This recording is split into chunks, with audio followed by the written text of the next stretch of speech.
On February 29, 2024, Final Fantasy VII Rebirth, the second installment of the remake project aiming to recreate the universe of Final Fantasy VII, originally conceived by Kitase and Kojima back in 1997, is set to release.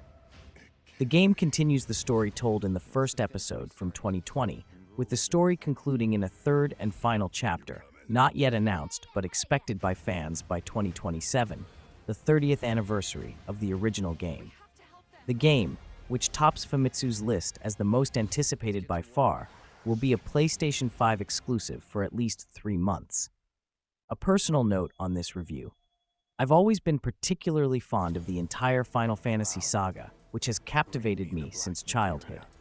For this reason, this will be our first in-depth preview, much longer than the usual 5 minutes you're accustomed to.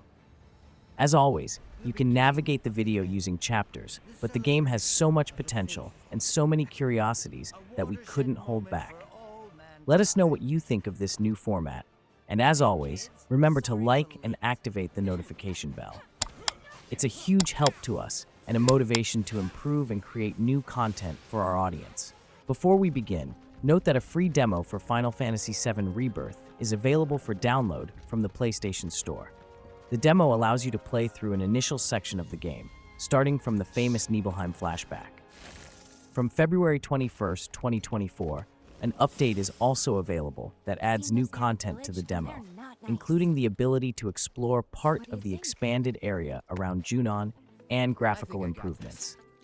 Furthermore, if you save your demo data on your PlayStation 5, you can redeem some peculiar items when you play the full version: a Kupo pendant, an accessory that increases the number of resources extracted, and a survival kit, a selection of items that will help you on your adventure, such as potions and ethers. By pre-ordering any digital edition of the game, you can also obtain the Moogle Charm Summoning Materia as a bonus item. Finally, if you have a save file from Final Fantasy VII Remake, Final Fantasy VII Remake Intergrade, or FF7R Episode Intermission, you can redeem the Leviathan Summoning Materia or the Ramu Summoning Materia. Please note that the save data must be stored on the PS5 system. In this second incarnation of the Final Fantasy VII trilogy, Cloud and his friends, after leaving Midgar, will chase Sephiroth through the vast world of Gaia. This second chapter covers the entire narrative section after Midgar, from the Nibelheim flashback to the Forgotten Capital, an area fans will remember for a particular scene. However, how much of the original narrative will be respected remains to be seen. But let's explain better. Final Fantasy VII Remake Part 1 fairly faithfully mirrored the 1997 game's story, excluding Sephiroth's various appearances and some flash-forwards here and there revealing events after the escape from Midgar, which only those who played the original work could understand. Interestingly, whenever the story seemed somehow to deviate from the original script, the Whispers, Ghost's entities belonging entirely to the remake, whose task was precisely to keep the course of destiny unchanged, intervened. It's thanks to them that Cloud decides to join Tifa and Barrett's mission, as in the original story, thanks to them that Wedge, who seemed to have miraculously survived the collapse of the pillar in Sector 7, ends up falling from the Shinra building dying, as in the original version. And it's always thanks to them that Barrett survives the encounter with Sephiroth in the Shinra president's room despite being pierced by his sword. This holds true until the final moments of the game, where everything is turned upside down. Sephiroth's appearance at the end of the road is itself an anomaly, and not surprisingly, attracts thousands of Whispers. In the subsequent battles, these are defeated, dissolving into a shower of light. And Aerith herself states that from that moment, not only the fate of the world, but also their own would change. Destiny takes different paths, sometimes overlapping or altering the protagonist's memories and the main plot. Zack Fair is seen surviving the infinite Shinra troops despite the events of Crisis Core.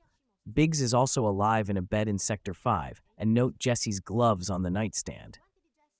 The Shinra building is standing again, and timelines overlap so much that our Aerith and Cloud almost encounter the Zack from the past, carrying another injured and dying Cloud.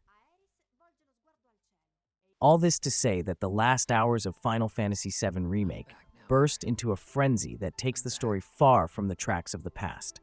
And for this reason, it is not possible to predict what will happen in the second chapter, how much the authors have maintained the original plot, or instead, have delighted in changing fundamental aspects. Zack's survival, whose death would have given Cloud the famous Buster Sword and made him the hero we know, is a potentially devastating event for the story. However, since Cloud's sword from the present does not disappear despite everything, we can assume that the defeat of the Whispers has modified some traits of the past without, however, altering the existing timeline.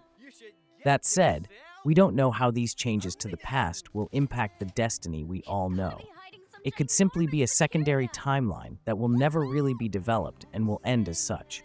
Or does Nojima have something in store for us?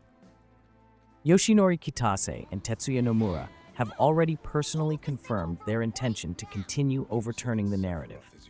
And according to some, the whole invention of the Whispers arises precisely from Nomura's desire to rebel against his fate, that is, having to follow the original screenplay of Final Fantasy VII, indicating that, with the first chapter completed and with the defeat of the Whispers, the rails of the original story will also end. The curiosity is great, and also from a marketing point of view, I would say it is a fundamental component of this new chapter. We will find out what will really happen on February 29th. Let's now talk about the two great scenes fans are looking forward to. The first is the date scene at the Gold Saucer, which returns in high-definition goodness in Final Fantasy VII Rebirth. But this time around, you won't have to guess at your relationship status with your party members and be surprised by who turns up for your date. A new relationship system, called Bonds of Friendship, has been added to Final Fantasy VII Rebirth, which allows players to check their status with their comrades. As explained in the system's tutorial, the strength of these bonds can alter portions of the story. One of those story moments is the Gold Saucer date, and you'll be able to see how your potential partner feels about you via a variety of emoji-like faces. Furthermore, according to a supporting blog post, the relationship system will determine the role and lines of the Loveless poem that will be staged by our characters at the Gold Saucer. This time is a bit more engaging than the original version.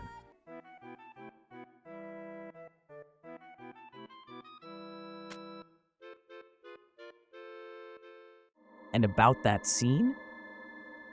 Everyone is asking, what will happen to Aerith in this new narrative of Final Fantasy VII? The trailer shows the beginning of the iconic scene, Aerith kneeling in prayer exactly as in the original work, black feathers falling around her. Well, no other news so far. In the first chapter, the Whispers seem to bother Aerith a lot, perhaps because she is actually destined to die at Sephiroth's hand, and therefore represent an omen of death? Unfortunately, or maybe fortunately, to see what will really happen, we will have to wait a few more days.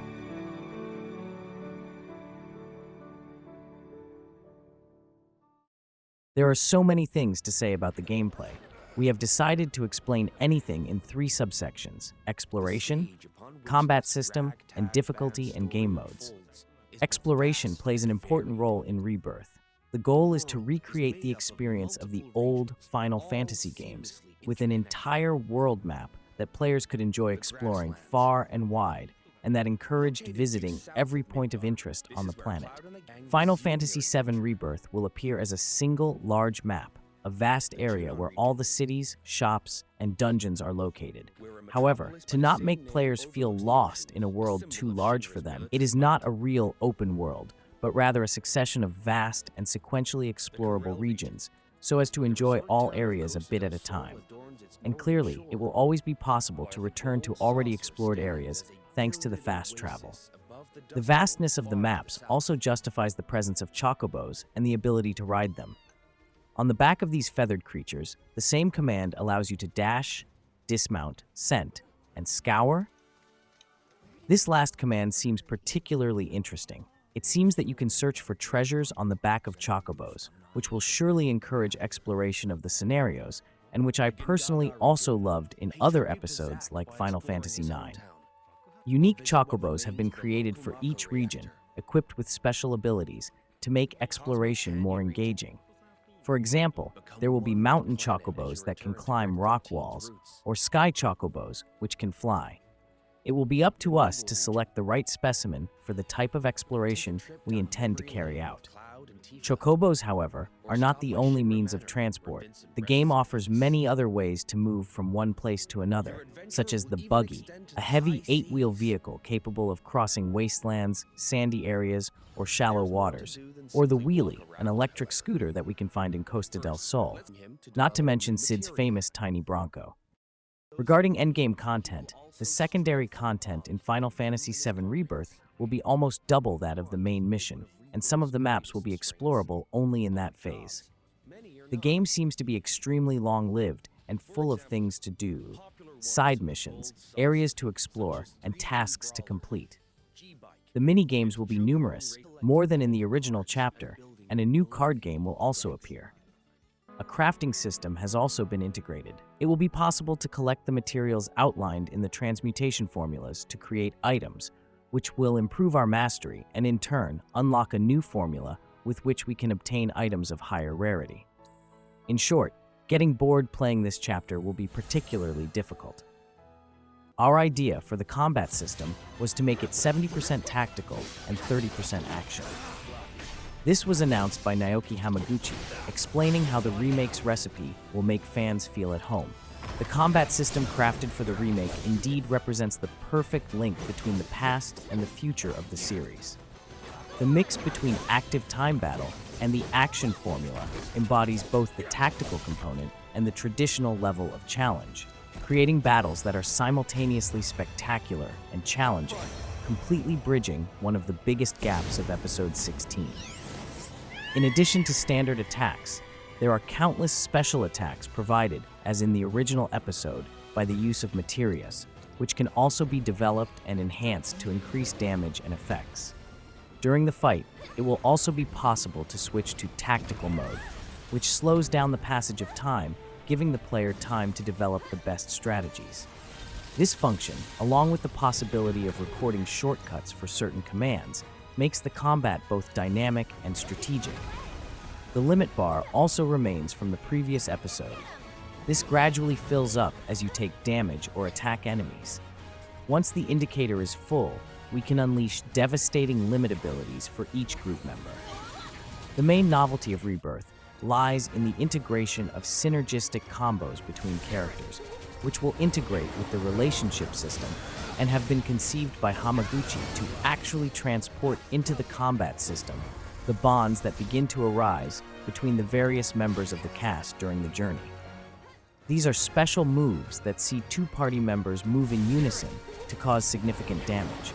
A special mention deserves the one available for Cloud and Sephiroth, made specifically for a very minute section of the experience, a further testimony of the attention to single detail that has been poured into the project. It will also be possible to summon various summons, including Titan, Phoenix, and Bahamut Arisen, which is probably the new name for the original Neo Bahamut. In addition to these, Odin, Alexander, and Kujata have already been revealed. Returning to the hybrid system after the pure action embodied by Final Fantasy XVI is like a breath of fresh air.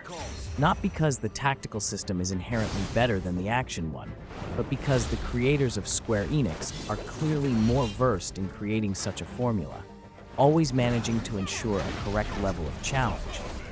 Final Fantasy VII Rebirth offers multiple combat styles and difficulty levels. Regarding the former, on the one hand, we have the active mode, which gives players total control over every move of their characters, allowing them to execute advanced strategies, and on the other hand, the classic mode, which automates the basic actions of the characters, giving players time to focus on the selection of specific commands. Regarding difficulty, the easy mode will allow focusing on the story rather than battles, while the normal mode offers a reasonable challenge for most players. In the new dynamic difficulty, finally, enemies become stronger along with our characters, perfect for players who want a constant challenge. There are many high-quality cinematics, which will allow us to delve deeply into the character and personalities of the protagonists. As Square says, once you finish Rebirth, I'm sure you'll agree that no other game makes you feel quite this close to its characters. Rebirth makes full use of the PS5 and its SSD, using much higher resolution assets than in Remake, that will load, they say, in a blink of an eye. In Final Fantasy VII Rebirth, you will be able to choose between different graphic modes. The performance mode favors smooth gameplay with higher frame rates at 60 FPS, while the graphics mode sacrifices frame rate in order for a 4K resolution. Judging from the demo, there don't seem to be any fluidity issues.